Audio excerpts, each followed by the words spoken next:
오늘 한국일보가 오랄 해저드라는 신조어를 만들어냈어요. 오랄, 입이 화근이다라는 겁니다.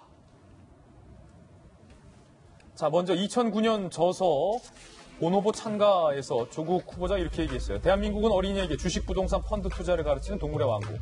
그런데 본인의 관련 의혹은 학생 신분의 자녀들이 사모펀드 7억 원을 투자 약정했다는 의혹이죠. 두 번째 오랄 해저드. 유명 특목고는 입시 명문 고교를 기능한다. 특목고 보내기 위한 사교육 혜택은 상위 계층만 누렸다. 2007년 4월 신문 기고네요. 관련 의혹, 딸, 아들 서울 소재 명문 외고 졸업. 그리고 세 번째 오랄 해저드. 좋은 학군으로 이사하거나 주소 옮길 여력 없는 시민 마음을 후벼파는 소리다. 위장 전입에 관해서 이렇게 날카롭게 썼지만 관련 의혹은 울산대 조 교수 시절 딸과 함께 서울 송파구로 주소를 이전했던 의혹이 불거졌어요. 네 번째 오랄 해저드. 장학금 지급 기준을 성적 중심에서 경제 상태 중심으로 옮겨야 한다. 2012년 4월 본인이 남긴 트위터. 그런데 딸이 의전원 2번, 낙제에도 장학금 6번 수령한 것, 그리고 오늘 서울대학교 환경대학원에서 2번 연속 장학금 받은 것, 과연 이에 대해서 조 후보자 뭐라고 얘기할 수 있을지 한국일보가 문제 제기하고 있어요. 그리고 다음 오랄 해저드. 2012년 4월 SNS에 직업적 학문이 아니어도 논문의 기본을 갖춰야 한다. 논문의 기본을 갖춰라. 이 순간에도 잠을 줄이며 논문 쓰는 대학원생들이 있다라고 지적을 했는데 본인의 딸의 논문 제1저자 관련된 의혹에는 지금 가짜뉴스다라고 공세를 취하고 있습니다. 그리고 마지막 오랄 해저드. 휴강과 강사 대체로 피해 입은 학생들의 학습권 보장을 위한 제도적 장치가 필요하다. 2008년 다수 언론과 다수의 인터뷰를 했지만 본인이 월급 845만 원을 받았는데 강의도 안 하고 출근도 안 하고 연구도 안 하고 강의 계획서도 제출하지 않았습니다. 오랄 해저드였습니다.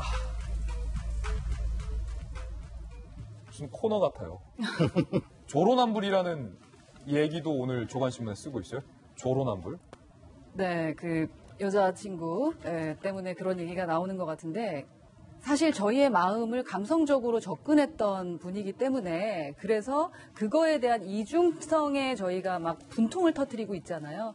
그런데 조국 후보나 여당은 거기엔 좀 관심이 없는 것 같아요. 그래서 제가 이제 사흘 동안 요 사건들을 계속 지켜보다 보니까 확실한 프레임을 갖고 계신 것 같습니다. 예를 들어 조국 후보나 여당에서는 페이크, 가짜뉴스라는 것과 진실에 대한 싸움을 좀 하고자 하는 거구나. 그래서 뭐 말씀하시는 가정사, 부풀리기, 발목 잡기, 헐뜯기에 대한 얘기를 하고 있다라는 생각이 듭니다.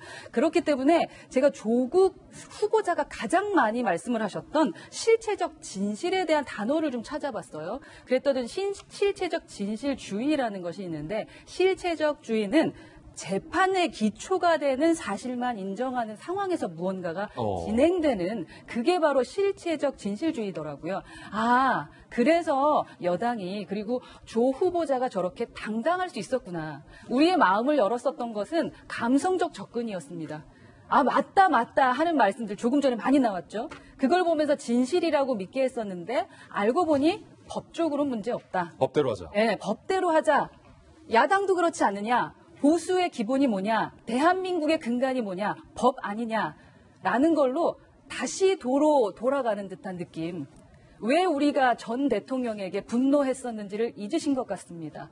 그래서 저희가 지금 분노하고 있습니다. 예. 조로남불이라는 자체도 마찬가지잖아요. 기존에 최순실 씨의 딸에 대해서 어떻게 했었는지도 한 번쯤 생각해 보시고 나서 다음 내일 출근길에 한 말씀 해주셨으면 좋겠습니다. 오늘 거의 모든 조간신문이 사설을 썼습니다. 과연 뭐라고 사설 썼는지 함께 보시죠. 동아일보 사설이에요. 조국 검증 언론을 공산주의 경찰에 빗댄 여당 대변인. 조선일보 외고생이 병량 논문 제1저자라니 수사해라. 중앙일보 특혜성 논문으로 명문대 입학 오해가 아니라 수사해라. 한국일보 조 후보자 딸 이딴 특혜 논란 심각히 받아들여라. 서울신문 가족 의혹 쌓이는 조국 정책 구상 발표할 때냐.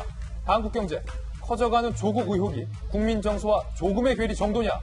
어제는 경향신문이 사설을 썼고 그렇다면 한겨레신문 빼고 모든 조간신문들이 다 조국 수석에 대해서 수사해라 내지는 조국 수석의 태도가 문제가 있다라고 사설을 쓰고 있습니다.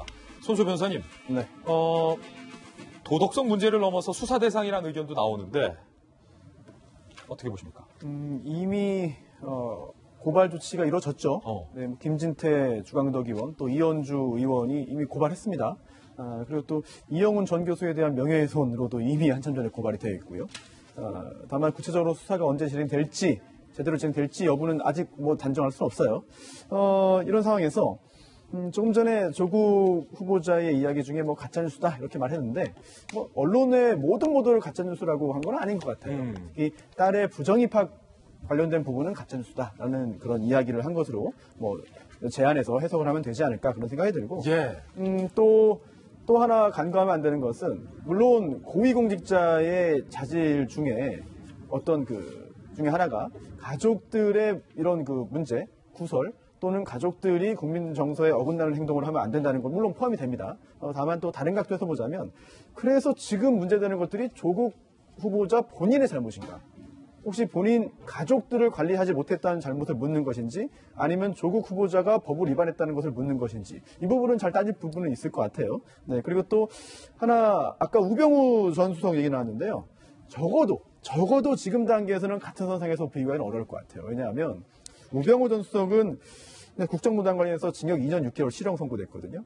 그리고 또 불법 사찰 관련해서 징역 1년 6개월 실형 선고됐습니다. 물론 그 후에 지금 현재는 부구속 상태로 재판을 받고 있지만 적어도 지금 단계에서 같은 선상에 놓고 비교하는 것은 너무 이르지 않나 이런 생각도 듭니다. 예.